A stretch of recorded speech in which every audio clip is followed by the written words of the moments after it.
예, 여러분 안녕하십니까. 자유주의 혁명전선의 조남현입니다. 엊그저께 4월 2일이죠. 이번 총선의 공식 선거 운동이 시작된 4월 2일 임종석 전 대통령 비서실장이 광진을에 나타났습니다. 지원 유세를 하려고요. 저는 그때 옳거니 임종석이 이제 대권 행보에 시동을 걸었구나. 그렇게 판단했습니다. 그러면 제가 이렇게 얘기하면 아니 여야를 막론하고 지금 종로에 출마하고 있는 이낙연 전 총리가 여야를 막론하고 차기 대통령 후보 선호도 압도적인 1위를 기록하고 있죠. 꽤 됐습니다. 그런데 무슨 뜬금없이 임종석이 대권 행보라니요? 이렇게 생각할 수 있겠죠? 그러나 두고 보십시오. 제 예언이 정확하게 맞아 떨어질 겁니다. 차기 민주당 대권 후보는 이낙연이 아니라 임종석입니다. 제가 장을 지지겠습니다. 손바닥에. 제 예언이 틀리면. 실은 임종석의 대권의 꿈, 그 대권 가도를 위한 작업은 문재인 정권 초기부터 착착 준비되어 온 겁니다. 임종석이 아랍에미레이트에 2번이나 대통령 특사 내지는 특사단장으로 다녀왔죠. 막중한 국사를 논하는 그런 자리에 국무총리도 아닌 대통령의 비서가 특사단장으로 갔다? 이해되십니까? 그것은 국제사회는 물론 국내에 임종석의 존재를 과시하는 겁니다. 여러분 2018년인가요? 문재인 대통령이 유럽 순방길에 올랐을 때 당시 임종석 비서실장이 국방부 장관을 대동하고 DMZ를 시찰했던 사실을 기억하십니까? 비무장지대죠. 까만 선글라스를 끼고 국방부 장관의 수행을 받아가며 DMZ를 방문했을 때의 그 모습, 그게 비서의 모습입니까? 제가 볼 땐 비서의 모습이 아니에요. 1인자의 모습이었습니다. 그걸 통해서 임종석은 무엇을 보여주려고 했을까요?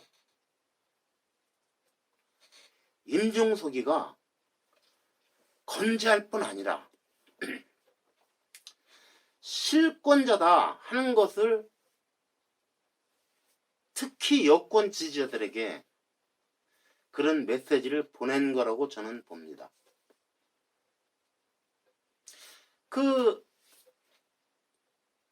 4.27 남북 판문점 정상회담 준비위원장도 임종석이었죠?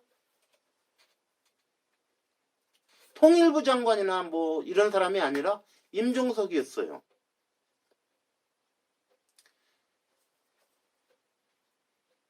그리고 18년이죠. 2018년이죠. 당시 비건 대북 특별대표가 한국을 방문했는데 당연히 그 카운터파트는 누구냐 하면 정의용 안보실장입니다. 또 외교장관이나 통일부 장관 등도 만날 수 있겠죠. 그런데 놀랍게도 정의용 안보실장을 제쳐놓고 바로 임종석 비서실장을 만났습니다. 왜 그랬을까요? 미국도 알았던 거예요. 임종석이 상황이라는 사실을, 실제로 임종석이 실권을 잡고 있다는 사실을 미국도 알고 인정했던 겁니다. 그렇게 근데 그게 임종석이 원해서 그렇게 된 게 아니에요. 미국이 임종석을 만나자고 해서 만난 겁니다. 비건이 정의용 오면 당연히 정의용과 만나야 되죠. 그런데 임종석부터 만났다. 이것이 미국 측의 요청에 의해서 이루어진 일이라는 겁니다. 그러니까 미국도 임종석이가 실권자라는 것을 인정한 셈이죠. 나중에 정의용 안보실장도 만났지만 그건 나중 일이고 그건 형식적인 거고 실질적인 내용은 임종석하고 논의하겠다. 그런 얘기였죠. 왜? 당시의 의제는 뭐냐면 뭐 공개되지는 않았지만 대북 문제와 관련해서 이제 그 북핵 그 북한 비핵화 아닙니까? 그걸 위해서 한미 간의 공조. 왜? 한국은 미국과 계속 엇박자를 내왔지 않습니까? 미국은 비핵화를 위해서 대북 강경 자세를 계속 유지해 왔는데 한국은 자꾸 거기에 엇박자를 놨어요. 오죽하면 북한의 에이전트, 대변인이냐 하는 조롱까지 받을 정도였지요. 그래서 미국이 실질적인 뭔가 한국과 조율을 하려면 임종석이하고 얘기해야 되겠구나. 이렇게 된 거죠. 자, 그건 그렇고 이런 과정들이 다 임종석의 대권을 향한 거대한 프로젝트에 의해서 이루어진 일이라고 저는 보고 있습니다. 그리고 이번에 비로소 그런 대권 행보에 시동을 걸었다는 것이죠. 비단 광진을 뿐 아니라 전국을 다니면서 임종석이 지원 유세를 한다고 합니다. 또 심지어는 이낙연 이제 후보 동시에 그 총선 뭐 준비위원장인가요? 기획 공동위원장 조차도 임종석의 도움을 필요로 한다고 얘기합니다. 일반 대중들은 관심 없는 사람들은 임종석이 누군지도 모르죠. 그러나 민주당의 지지자들은 잘 알 뿐 아니라 임종석이 지원 유세를 다니는 과정에서 본인도 모르게 임종석이가 내류에 와서 바뀔 겁니다. 유력자로. 지금은 여론조사의 순위에서 나타나지도 않지만 두고 보세요. 나중에 민주당의 대권 후보가 이제 이번 총선이 끝나면 바로 이제 대권을 위한 여러 가지 논의가 오갈 겁니다. 임종석이는 조용히 때를 기다리면서 조용한 행보를 이어갈 겁니다. 이번 총선 끝나고 나서도. 그리고 자기는 국회에 들어가지 않았으니까 자기 말대로 통일운동에 매진하겠다고 하면서 문재인 정권의 대북 어떤 정책 내지는 통일정책 내지는 비핵화 정책 등 또는 한미 간의 어떤 그런 조율이랄지 이런 것들을 보이지 않게 조용히 임종석이가 어떤 역할을 해 나갈 거라고 저는 봅니다. 그리고 대선에 이르러서 차기 대선 이제 민주당 후보가 결정되려면 당내 경선이 벌어질 거 아닙니까? 자, 그러면 지금 거기 당내 경선으로 유력한 주자들을 보면 지금까지 거론된 사람들을 보면 이낙연 총리, 전 총리, 그 다음에 이재명 경기지사, 그 전에 전에는 안희정 충남지사, 조국. 근데 안희정 떨어져 나갔죠? 조국 떨어져 나갔죠? 이재명이가 있습니다. 근데 이재명이는 글쎄 민주당 지지자들이 이재명을 선택할까요? 절대 아닐 겁니다. 이재명은 아니에요. 이낙연한테 집니다. 그런데 문제는 이낙연의 진짜 보이지 않는 적은 사실은 눈앞에 있는 임종석이지요. 경선 과정을 통해서 하나의 드라마가 펼쳐질 겁니다. 그래서 그야말로 드라마틱하게 극적으로 임종석이 대권 후보가 될 겁니다. 그래서 명실상부하게 주사파의 핵심인 임종석이가 대권 후보로서 그렇게 되면 당선될 가능성도 유력하죠. 자, 이것을 문재인 대통령도 이것을 지원하고 있어요. 왜? 문재인의 적자는 임종석이라고 보고 있는 것 같습니다. 3월 31일 날 30년이 넘으면 외교문서가 해제가 되죠. 그러니까 이번에 해제된 대상이 1989년도입니다. 1989년도에 있었던 가장 중요한 사건, 정말 온통 대한민국을 뒤집어 놨던 떠들썩하게 했던 사건, 바로 임수경 미리북 사건입니다. 이 사건이 이번에 공개가 안 됐어요. 이 사건에 대해서 아무 해명도 없어요. 외교부에서 아무 해명도 없어요.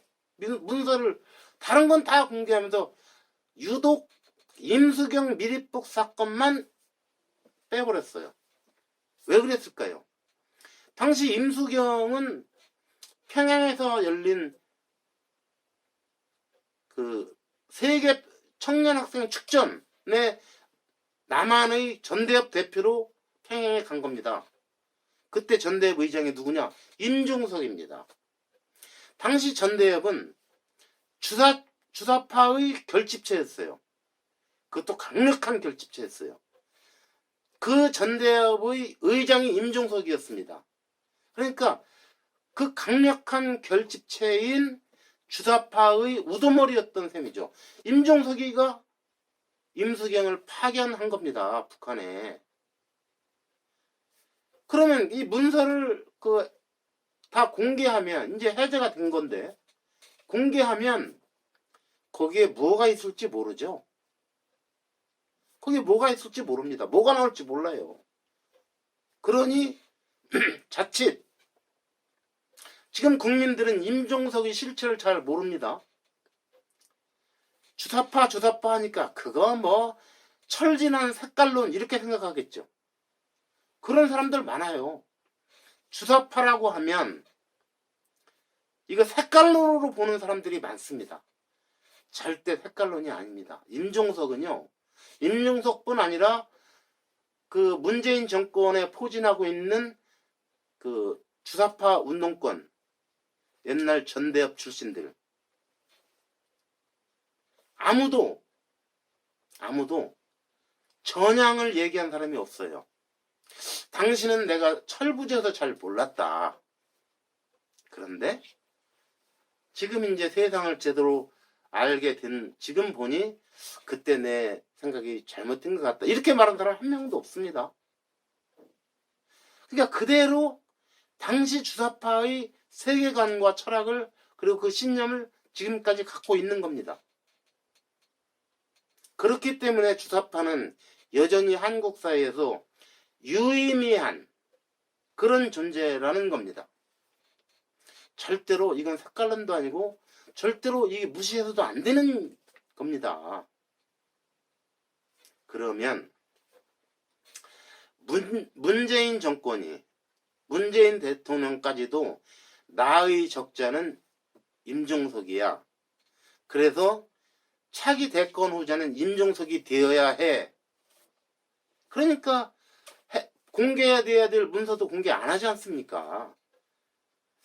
그러니까 그 특사라도 임명하고 남북 정상회담 준비위원장으로도 임종석이가 하게 하고, 감히 국방부 장관을 대동해서 까만 선글라스를 끼고 DMZ를 방문하고, 이게 다 용인된 게 뭡니까? 문재인이 밀어준다는 뜻입니다. 그렇게 되면 나중에 민주당 경선에서 그야말로 극적으로 그야말로 드라마틱하게 문재인 정권의 열렬 지지자들에 의해서 임종석이가 대권 후보가 될 겁니다. 그건 마치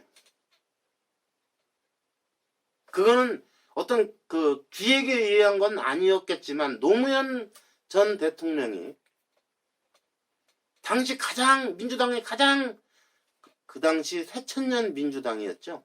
가장 그 유력한 지지도가 높았던 사람이 이인재입니다. 그런데 전국 순회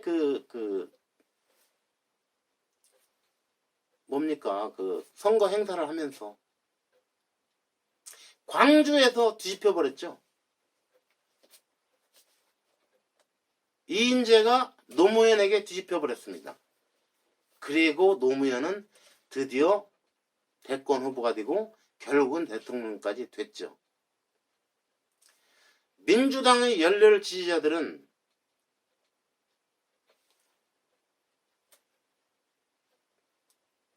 그런 극적인 드라마를 그들이 만들어낼 겁니다. 그런데 이게 다 처음부터 기획된 것이라는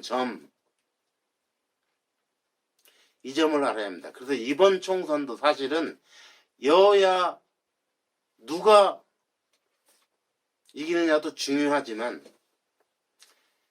유심히 보셔야 할 것은 임종석의 행보도 유심히 보셔야 합니다. 그리고 임종석이와 같은 주사파가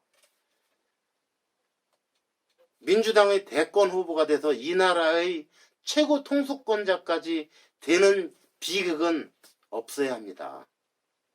예, 오늘 여기까지 하겠습니다. 감사합니다.